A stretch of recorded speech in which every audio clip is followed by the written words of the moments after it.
Hello guys, welcome to my channel Indian Tripper. मैं हूं नरेश सिंह। वैसे मेरा नाम तो है Narendra Singh Nathawat. I live in Jaipur.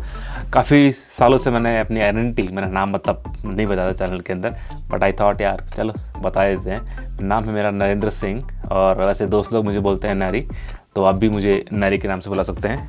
तो काफ़ी टाइम के बाद मैं कोई फ्रेश वीडियो डाल रहा हूँ और ये वीडियो एक्चुअली मुझे बनाना चाहिए था एयरपोर्ट्स में एंड ऑल, बट क्या हुआ ना, अभी काफ़ी टाइम के बाद मैंने दोबारा ट्रैवलिंग स्टार्ट करी है, तो थोड़ा कैमरा शाय बोल सकते हैं आप। और एक्चुअली ट्रैवलिंग ही इस तरीके की थी ना कि वीडियो कैमरा ऐसे हाथ में लेके और हर चीज़ बताना थोड़ा मुश्किल हो रहा था। इसलिए मैंने सोचा कि चलिए बाद में जब ढंग का टाइम, जब थोड़ा सुकून का टाइम मिलेगा तब मैं ये वीडियो बनाने वाला हूँ, क्योंकि ये वीडियो बनाना बहुत ज़रूरी था कि कैसे मैं पहुंचा यहाँ तक, मेक्सिको तक, और क्या क्या प्रॉब्लम्स आई मुझे ड्यूरिंग माय ट्रैवलिंग, जो कि मैंने स्टार्ट की थी मेरे होम टाउन जयपुर से। तो गाइस, स्टार्ट करने से पहले अगर आपको ये वीडियो अच्छा लगे तो प्लीज़ लाइक ज़रूर कर दीजिएगा, और अगर चैनल पर नए हैं तो please subscribe the channel, because इस सीरीज़ के अंदर आपको काफ़ी मज़ा आने वाला है।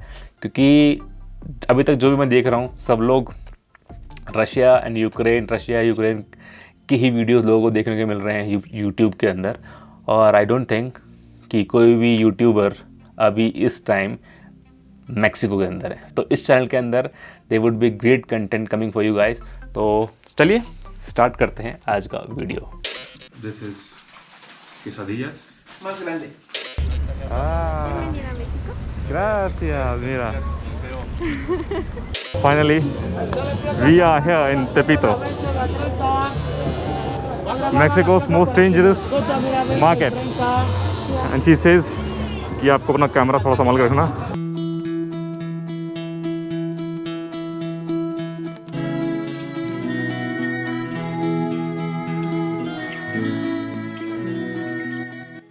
तो बात करते हैं 8 सितंबर 2021। मैं जयपुर से निकला था 9 बजे और पहुंच गया था दिल्ली एयरपोर्ट अराउंड 2 बजे के आसपास।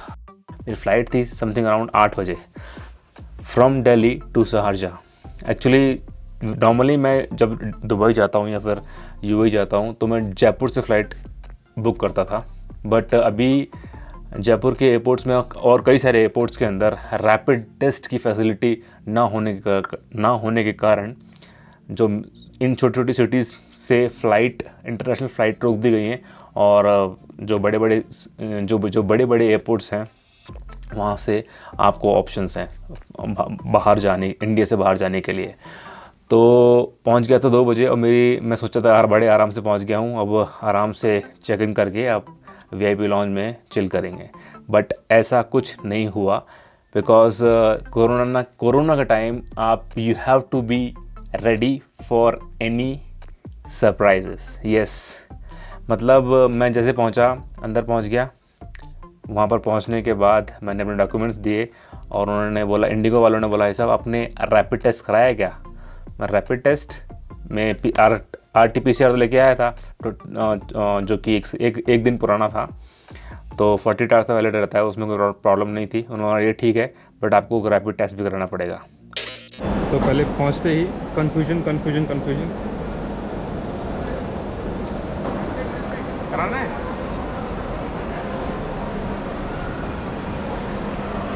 RT-PCR टेस्ट हो रखा है, जो कि 48 आवर्स का वैलिड होना चाहिए, उसके बाद रैपिड टेस्ट भी कराना है।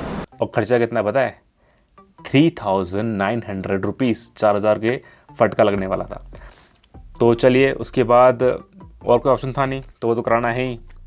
फिर एयरपोर्ट से बाहर निकलो, तो बाहर निकलने के लिए भी लाइन, क्योंकि प्रोटोकॉल्स होते हैं कि उनको अपना नाम लिखो, फ़्लाइट नंबर लिखो, ये लिखो कितने बजे फ़्लाइट है आपकी, वो लिख के एयरपोर्ट से बाहर गए। एयरपोर्ट से बाहर जाने के बाद जहाँ से अपन लोग मेट्रो लेते हैं एयरपोर्ट के लिए, वहाँ पर हो रहे थे सारे रैपिड टेस्ट, और जिनका RT-PCR नहीं हो रहा था वो लोग वहाँ पे करा सकते हैं।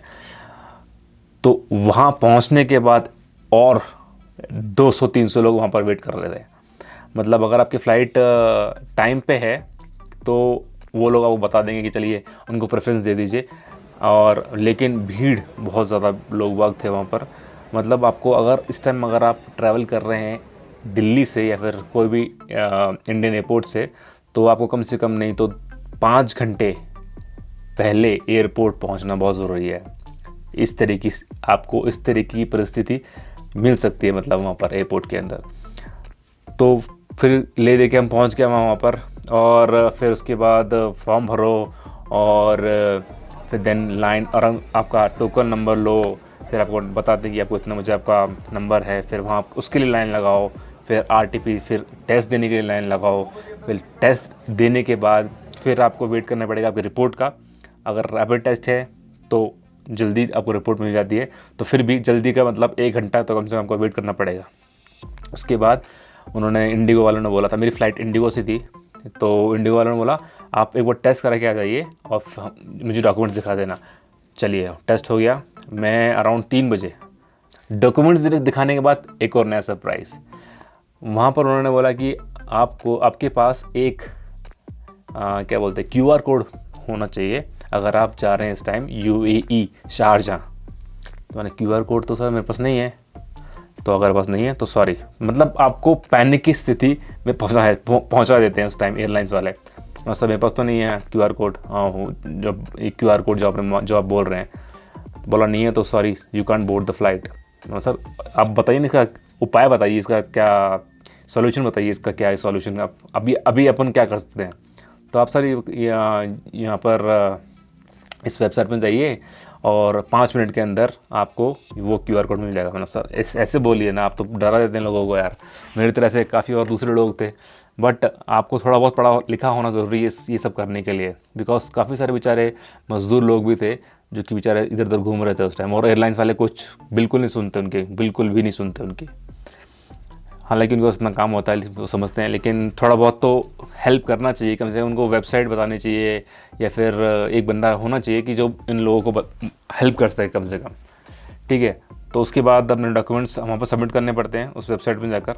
अगर आप शारजाह जा रहे हैं तो please do take care of this thing कि आपको अपना डॉक्यूमेंट्स उनकी एक मतलब UAE की गवर्नमेंट की वेबसाइट के अंदर वहाँ पर अपलोड करने हैं। फिर अपलोड करने के बाद आपको QR कोड मिलेगा, QR कोड वो आपको एयरलाइंस को दिखाना है और फिर ही आपको वो बोर्ड करने देंगे।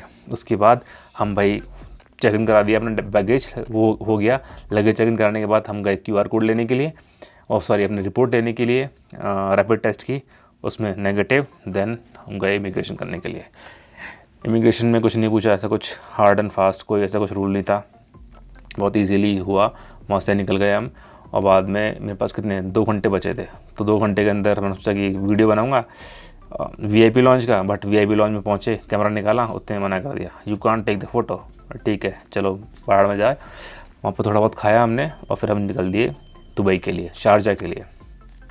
शारजाह पहुँचने के बाद उनको शेख लोगों को इमिग्रेशन में कोई लेना देना नहीं है, बस वो चेक करते हैं, ठप्पा मारा, बाहर निकले आराम से। दुबई के अंदर 2 दिन रुका, और 2 दिन रुकने के बाद अब आया मेन प्रॉब्लम ये थी कि जब मैं फ़्लाइट थी मेरी कतर से दुबई से स्पेन की, तो मेरा सेक्टर ये था इसके लिए, मैक्सिको के लिए। दिल्ली से मेरी फ़्लाइट थी UAE, ठीक है, शारजाह। देन दुबई से मेरी फ़्लाइट थी मैड्रिड, जो कि मैंने की थी कतर से, तो दुबई, दोहा मैड्रिड। फिर मैड्रिड से मेरी फ़्लाइट थी फ्रॉम इबेरिया एयरलाइंस, ठीक है, डायरेक्ट फ़्लाइट थी टू मैक्सिको सिटी। ठीक है, बाकी सारी फ़्लाइट मैंने राउंड वे ले ली थी, सिर्फ जो मेरी फ़्लाइट थी इंडिया से दुबई वाली, वो मैंने राउंड वे नहीं ली थी, क्योंकि जयपुर से फ़्लाइट स्टार्ट नहीं हुई थी। मैंने सोचा कि आते वक्त मैं दुबई से डायरेक्ट जयपुर आऊँगा, दिल्ली नहीं जाऊँगा, इसलिए मैंने वो फ़्लाइट नहीं ली थी। तो यही बात उनको अखर गई, मतलब इमिग्रेशन में कुछ नहीं हुआ। UAE के अंदर एयरलाइंस वाले थे, जो कतर वाले थे, उन्होंने इसका जो एयरलाइन की बंदी थी कतर वाली, उसने इसका लूप होल देख लिया और बोला आपकी होटल्स दिखाइए। मैंने होटल दिखा दिया, होटल तो ऐसे मैंने कुछ किया नहीं था। टिकट दिखाई उन्होंने, बोला आपकी आगे की टिकट, मैड्रिड की टिकट, मतलब ये मैड्रिड की टिकट, मैड्रिड में रह रहे हैं, नहीं रह रहा, मेरे आगे की फ़्लाइट है मैक्सिको की, मैक्सिको की टिकट दिखाइए, मैक्सिको की टिकट दिखा दी मैंने, वापसी की टिकट दिखाइए, वापसी की टिकट दिखा दी, मैक्सिको से स्पेन आ रहा हूँ, स्पेन से दुबई की टिकट दिखाइए, वो दिखा दी मैंने, बट दुबई से इंडिया की टिकट मेरे पास में नहीं थी। यहाँ पर हो गई मेरे साथ चोट। अब 9 तारीख को मैं वापस आ रहा हूँ, उसकी मेरे पास टिकट थी नहीं, तो उसने बोला कि सॉरी आपको ये फ़्लाइट ख़रीदनी पड़ेगी। आप, मैंने बोला मैम ये देखिए मैंने 2 पासपोर्ट निकाले, ये मेरे 2 पासपोर्ट हैं, भर चुके हैं, मैं जो आप देख रही हैं मेरा नया पासपोर्ट है, ठीक है, मेरा पहला वीज़ा लगा हुआ उसके अंदर, शेनिगन का 2 साल का वीज़ा है, बट मैं फ्रीक्वेंट फ्लायर हूँ, मुझे मालूम है, और मैं वापस इंडिया आ चुका हूँ। देखिए टाइम से इंडिया आ जाता हूँ, तो मैंने फ़्लाइट इसलिए नहीं करी क्योंकि मैं दुबई से मैं जयपुर आऊँगा, अभी जयपुर के लिए फ़्लाइट नहीं है, इसलिए मैंने वो फ़्लाइट नहीं करी। जब जयपुर की फ़्लाइट स्टार्ट हो जाएगी तो मैं वो फ़्लाइट ले लूँगा। बोला सॉरी सर, मैं आपको बोर्ड नहीं करने दे सकती क्योंकि आपके डॉक्यूमेंट्स पूरे नहीं हैं, डॉक्यूमेंट्स के अंदर आपको एक फ़्लाइट दिखानी पड़ेगी। अब क्या करें, अब वहाँ पर एट द स्पॉट मैंने फ़्लाइट बुक करी, और रिफंडेबल फ़्लाइट फ्लैक्सी फेयर जो होता है उसमें टिकट नॉर्मल फेयर था उसका 9,000 रुपये का एमिरेट्स का, वो मुझे 20,000 की टिकट पड़ी। मतलब अगर मैं उसे कैंसिल भी कराऊंगा तो पूरे के पूरे पैसे मुझे वापस मिल जाएंगे। तो मैंने सोचा कि चलो अभी तो करते हैं, अभी तो अपना टाइम थोड़ा वैसा है, तो फटाफट मैंने फ़्लाइट बुक करी और 20,000 रुपये क्रेडिट कार्ड से वो फ़ाइनल में फ़्लाइट बुक कर दी, वो दिखा दिया। तब उन बहन जी ने हमारा बोर्डिंग पास दिया। तो यहाँ तक तो ये वाली बात थी सबसे, मतलब जो अभी तक मुझे ऐसे कभी रोका नहीं गया, मैंने इतना ट्रैवल किया है, बट चलो ठीक है, ये हो गया एक्सपीरियंस। कभी कभी नया एक्सपीरियंस भी करना चाहिए, तो ये भी हमारे साथ तो ये भी हमारे साथ में हो गया वैसा। फिर दुबई से हम उड़ गए कतर के लिए, 1 घंटे की फ़्लाइट थी, कतर में 2 घंटे का लेओवर था। तो भाई जस्ट 10 मिनट हुए हैं बैठे हुए और बोर्डिंग स्टार्ट हो गई। देखिए बोर्डिंग स्टार्ट हो चुकी है, ठीक है। अब मुझे लगा था कि कोरोना का टाइम में शायद भीड़ नहीं होती होगी, लेकिन ये फ़्लाइट तो पूरी फुल है भाई साहब, फ़्लाइट तो पूरी फुल है। देखिए आप यहाँ तो सोशल डिस्टेंसिंग मेंटेन कर रहे हैं, अब फ़्लाइट में क्यों नहीं कर रहे भाई? फ़्लाइट में आप पूरे जितने सीट्स हैं वो सारी फुल जाएंगी। यहाँ पे कोरोना हो रहा है, वहाँ कोरोना नहीं हो रहा। वाह भाई वाह।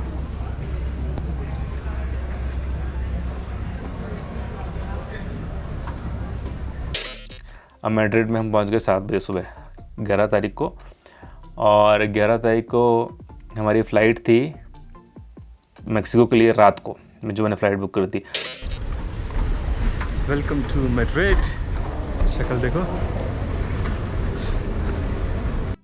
तो भाई साहब बात ऐसी है कि मेरी जो फ़्लाइट है मैक्सिको के लिए वो है रात की।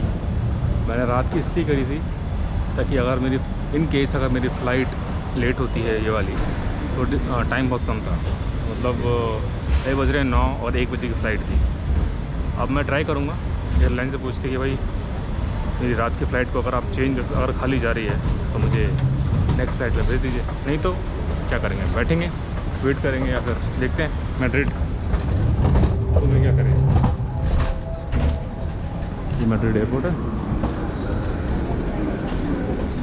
बाराखास। चलो, इमिग्रेशन वॉज वेरी बहुत ही इजी इमिग्रेशन था, कुछ नहीं पूछा, बस पासपोर्ट देखा, टप्पा लगाया एंड चलो जाओ। अब चलिए आगे देखते हैं। वहाँ पहुँचे, फिर वहाँ पर मैंने ट्राई किया कि मेरी जो रात की फ़्लाइट थी, अगर विदाउट कुछ पैसे वैसे लगे शायद वो दिन की फ़्लाइट कर देता, तो उससे बढ़िया कुछ नहीं है। तो मैंने चलो छोड़ो, मैंने वहीं पे ही मैं सोचा रात की फ़्लाइट लेंगे। अब वहाँ से हम चल दिए, वहाँ चेक इन करा दिया हमने। चेक इन कराने के बाद बंदी ने भाई साहब मुझे गलत वो बोर्डिंग पास दे दिया, एयरलाइन वाली ने। वाह ये अजीब बात है यार, वो को मालूम चला, जब सिक्योरिटी में पहुंचा ना मैं, मेरा वो गेट ही नहीं खुल रहा था वहाँ से, उस बोर्डिंग पास से। पता नहीं क्या चक्कर था उसको, मतलब आप बोला, उन्होंने बोला कि आप वापस जाके अंदर दोबारा से आए हैं, उन्होंने नहीं, तो बोर्डिंग पास वाला फिर चेक करा उसने मेरा, और नेम देखा और मेरा बोर्डिंग पास देखा, है तो सिंह तो ठीक है, सरनेम ठीक था, लेकिन वैसा नाम गुरमीत सिंह, मैंने गुरमीत सिंह थोड़ा ना हूँ, मैं नरेंद्र सिंह हूँ। फिर वो दोबारा एयरलाइन के पास गया, मैं क्या मजाक है क्या ये, आपने क्या दिया है मेरे को, मेरा लगेज भी चेक इन कर दिया था उसी नेम से। फिर वो लगेज को हटवाया, नेम चेंज कराया, और उसके लिए 15-20 मिनट वहाँ लग गए। चलो फिर भी हो गया ले दे के सब कुछ काम। एक से बढ़कर एक प्रॉब्लम हो रही है, एक से बढ़कर एक। फाइनली इमिग्रेशन कल पूरा के बैगेज सेंड करके 2-4 प्रॉब्लम्स भी आई, वो सब फेस करके कुछ खाने पीने का मौका आया। तो वेजिटेरियन में ऑप्शन है, ये है बर्गर किंग का वेज बर्गर, फ्रेंच फ्राइज और आइस टी। 8.60 यूरोस, महंगा है बट क्या है, ऑप्शन नहीं था। और अभी VIP लॉन्च में भी आप इतनी जल्दी नहीं जा सकते, मतलब मेरी फ़्लाइट है रात को 12 बजे। और फिर बाद में अपन आराम से पूरा दिन एयरपोर्ट के अंदर रहा, क्योंकि मैड्रिड वैसे मैंने देख रखा है, कई बार मैं आ चुका हूँ स्पेन। शाम को जब 4 बजे, 4 घंटे पहले मैं दोबारा VIP लॉन्च में आ गया। Good evening guys, good evening from Madrid. सामने देखिए फ्लाइट इबेरिया, तो शायद यहीं से ही, यहीं आसपास। अभी गेट नंबर आया नहीं है मेरी फ़्लाइट का, मेरी एयरलाइन भी इबेरिया ही है। तो बज रहे हैं शाम के, बज रहे हैं रात के 8, एक्चुअली भी 8 बज रहे हैं रात के, देखिए। और अभी पूरा अंधेरा नहीं हुआ यहाँ पर। दोनों में मेरे तीसरा VIP लॉन्च है। अगर बैंक से आप काम करते हैं तो ये सबका अच्छा फ़ायदा उठाना चाहिए। तो ये मेरा तीसरा, 2 रुपये चार्ज करते हैं एक बार लॉन्च में आने के। तो अगर आप भी इस चीज़ का लुत्फ़ उठाना चाहते हैं तो अपने बैंक से आप संपर्क कीजिए, और आपसे शायद आपको भी वो कार्ड, मतलब नॉर्मली जो कार्ड होता है आपका बैंक का, उस कार्ड से आप एक्सेस कर सकते हैं। डिपेंड्स ऑन योर कितना आप काम करते हैं उससे, कितनी आपकी क्रेडिबिलिटी है उस बैंक से, तो उसके ज़रिए आपको वो कार्ड मिलता है। डिपेंड्स ऑन योर, ठीक है, टर्नओवर एंड ऑल। तो मुझे शायद अभी जो लेटेस्ट जो कार्ड मिला है, उस कार्ड से उसमें अनलिमिटेड एंट्रीज़ हैं। तो मतलब कितनी बार भी आप साल भर में आप ट्रैवल कर सकते हैं और आप एक्सेस कर सकते हैं। तो उससे बढ़िया बात और क्या होगी। तो वैसे अभी बस 4 घंटे हैं, तो यहाँ सोचा कि अब यहाँ पर आराम से बैठ के, शांत जगह है, यहाँ बैठ के थोड़ा बहुत खाएंगे पिएंगे, लंच मतलब डिनर ही करेंगे, क्योंकि एयरलाइंस का कोई भरोसा नहीं है। क्योंकि इस एयरलाइन में अगर मैंने वेजिटेरियन ऑप्शन नहीं डाला है तो कुछ भी नहीं खिलाते, कुछ भी, बस आपको एक गिलास पानी पिला देंगे। 12 घंटे की फ़्लाइट में अगर सिर्फ पानी पी के आपको टाइम पास करना हो तो मालूम है। और नॉर्मली जो खाना भी होगा तो मुझे लगता नहीं कुछ ऐसा कुछ खाना होगा। तो यहाँ पर कम से कम वैराइटीज़ ऑफ सैलेड और फ्रूट तो मिल जाएगा। No puedo, es que soy vegetariano. Claro. Lo único es Listo, ¿qué? A ver. ¿Qué lleva? lleva cebolla, pimiento rojo, verde, calabacín a base de tomate y aceite de oliva. pero nada de carne. Nada de carne, ¿Sí? pura verdura. पूरा ये पता नहीं क्या दिया है इसके अंदर, बोल रहे नहीं, कुछ भी नहीं है। और ये अपना फ्रूट सैलड, सीधे चेक करते हैं ये कैसा है।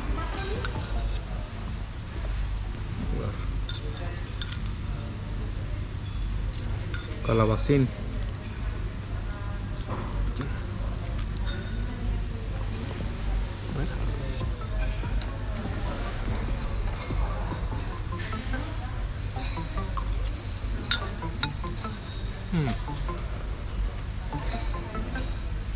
ठीक है, नॉट सो बैड। जब नाम अनाउंस होता है ना कहीं पे भी, तो एक अजीब सी फीलिंग आती है, पता नहीं क्या होगा। और लोगों से देखते पता नहीं किसको क्यों बुलाया। Just they were checking my visa actually. ये देखिए line, for going to Mexico. Full away flight 12 घंटे।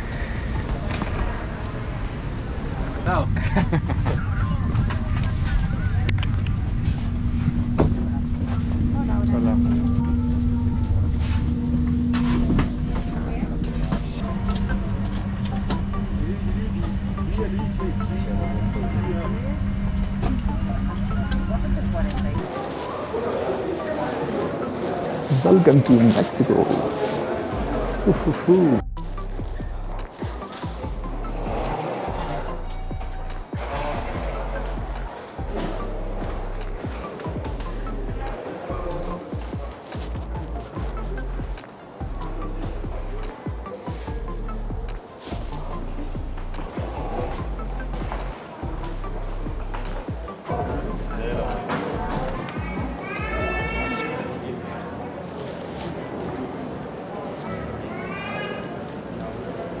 अब मैक्सिको में आए। मैक्सिको में आने के बाद वही इमिग्रेशन में क्या पूछा था इमिग्रेशन में? हाँ, आप कहाँ पर, आपकी वापसी की फ़्लाइट दिखाइए। वापसी की फ़्लाइट दिखा दी। उन्हें कुछ लेना देना नहीं था कि आप यहाँ से, उनको बस मैक्सिको से कब जा रहे हैं वो लेना देना था उनसे, कि उन्होंने मेरी स्पेन की आगे की फ़्लाइट भी नहीं देखी, सिर्फ मैक्सिको, यहाँ से मैक्सिको से वापस कब जा रहे हैं, मैं इस तरह को जा रहा हूँ, तो हिसाब किताब लगाती है। अब 2 महीने 60 डेज़ रहेंगे यहाँ पर, अस्सी मासों मेनस। ओह ओके, ठीक है। बोला आपका होटल दिखाइए। तो मेरे पास होटल तो मैंने किया नहीं था, मैं अपने दोस्त के घर यहाँ पे रुका हुआ हूँ, तो मेरे पास फिर भी एक यहाँ का एड्रेस था, वो मैंने डाल दिया। बोला ये आप होटल में रह रहे हैं? नहीं, ये अपार्टमेंट है। अच्छा, एयरबीएनबी? मैंने यस एयरबीएनबी तो है नहीं है, फिर भी मैंने बोल दिया एयरबीएनबी। बोला ठीक है कुछ नहीं। देखा, टप्पा मारा, बिenvenidos a México, bienvenidos a México caballero, welcome to Mexico gentleman. और ये सारा एक्सपीरियंस मेरा था यहाँ तक का। तो जस्ट बता रहा हूँ कि किस तरह के, ऐसा कुछ खास इमिग्रेशन में कुछ पूछा नहीं गया मेरे से, ना ही मैक्सिको के अंदर, ना स्पेन के अंदर, ना दुबई में। जस्ट वो एयरलाइन वाली बंदी ने मेरे साथ थोड़ा बहुत पंगे लिए और डॉक्यूमेंट्स मैंने दिखा दिए आपको सारे। और पूरी जो फ़्लाइट थी वो इस तरीके से है। दिल्ली से शारजा की जो फ़्लाइट थी वो थी 14,000 की, जो कि मुझे लगा थोड़ी सी महंगी ले ली मैंने, बट सबसे सस्ती यही आ रही थी। ठीक है, ये थी इसकी इंडिगो की। फिर दुबई से और स्पेन की राउंड वे जो फ़्लाइट थी वो मुझे पड़ी 33,000 की कतर की, जो कि ठीक प्राइस है, ठीक ठाक प्राइस है। फिर स्पेन से कहाँ की, स्पेन से मैक्सिको की राउंड वे टिकट जो थी वो मुझको पड़ी 38,000 की। तो 38 ये 33 वो कितने हुए, प्लस 16,000, 85,000 की फ़्लाइट टोटल खर्चा, प्लस मुझे एक फ़्लाइट करनी है जो 20,000 की जो फ़्लाइट ली है वो कैंसिल करा के सस्ती फ़्लाइट लेने वाला हूँ, बाद में ले लूँगा मैं। तो वो मान लीजिए कम से कम 10,000 की फ़्लाइट आने वाली है, तो 95,000 अप्रॉक्सीमेटली लाख रुपए की फ़्लाइट मेरी टोटल आई। ये तो इसलिए आई क्योंकि मुझे यूरोप से आना था। अगर आपके पास में यूएस का वीज़ा है तो ये फ़्लाइट 20 से 1,000 रुपये सस्ती आ सकती है आपकी, लेकिन सबसे ईजी रास्ता यही है। अभी आप आराम से दुबई चाहिए, दुबई से आप यूरोप जाइए, यूरोप के बाद फिर आप मैक्सिको पहुँचिए।